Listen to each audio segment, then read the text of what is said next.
मैं इस बात को बहुत विनम्रता से दोहरा रहा हूं।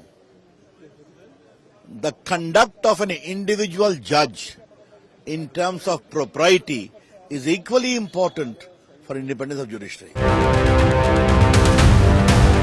संसद में मानसून सत्र शुरू होने के साथ ही एक बड़ा कदम उठाया गया है। दोनों पक्षों, सत्ता पक्ष और विपक्ष के कुल 145 लोकसभा सांसदों ने मिलकर एक प्रस्ताव नोटिस दिया है। इस प्रस्ताव का मकसद दिल्ली हाईकोर्ट के पूर्व जज जस्टिस यशवंत वर्मा को हटाने की प्रक्रिया शुरू करना है। यह मामला तब सामने आया था जब 14 मार्च को जस्टिस वर्मा की सरकारी आवास में आग लग गई थी। आग बुझाने के दौरान वहां नोटों की गड्डियां मिलने से हड़कंप मच गया। इस पूरे मामले की जांच सुप्रीम कोर्ट द्वारा गठित एक पैनल ने की थी।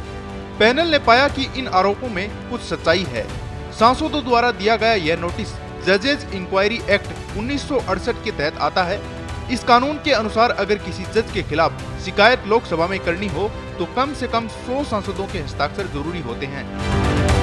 राज्यसभा में यही प्रक्रिया 50 सांसदों के हस्ताक्षरों से शुरू की जाती है।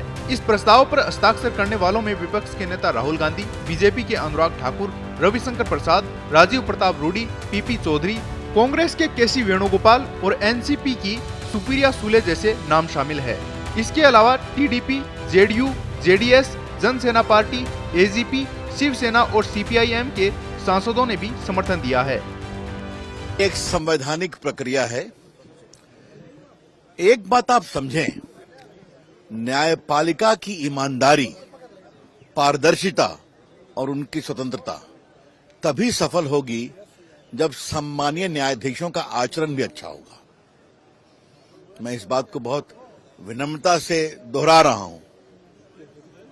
The conduct of an individual जज in terms of propriety is equally important for independence of judiciary. तो जैसे आरोप संगीन थे, अब हम लोगों ने फाइल कर दिया है उनके इम्पीचमेंट की कार्रवाई के संबंध में। अब जो जजेस इंक्वायरी एक्ट के अंतर्गत जो प्रक्रिया होती है उसका माननीय स्पीकर पालन करेंगे, लेकिन हम लोगों ने इतना आग्रह अवश्य किया है कि ये कार्रवाई जल्दी होनी चाहिए। अब इस प्रस्ताव को लोकसभा अध्यक्ष ओम बिरला के पास भेजा गया है। अध्यक्ष चाहे तो इस प्रस्ताव को स्वीकार कर सकते हैं या नामंजूर कर सकते हैं। अगर प्रस्ताव स्वीकार होता है तो फिर एक 3 सदस्यीय समिति बनाई जाएगी जिसमें 2 जज और एक प्रसिद्ध न्यायविद होंगे। यह समिति जांच करेगी कि क्या इस मामले में जज को हटाने की कार्रवाई शुरू होनी चाहिए या नहीं।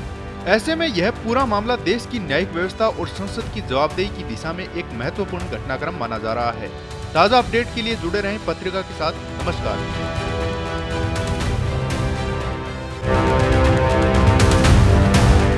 देश दुनिया की ताज़ा खबरें और वीडियोस के लिए अभी डाउनलोड करें पत्रिका ऐप।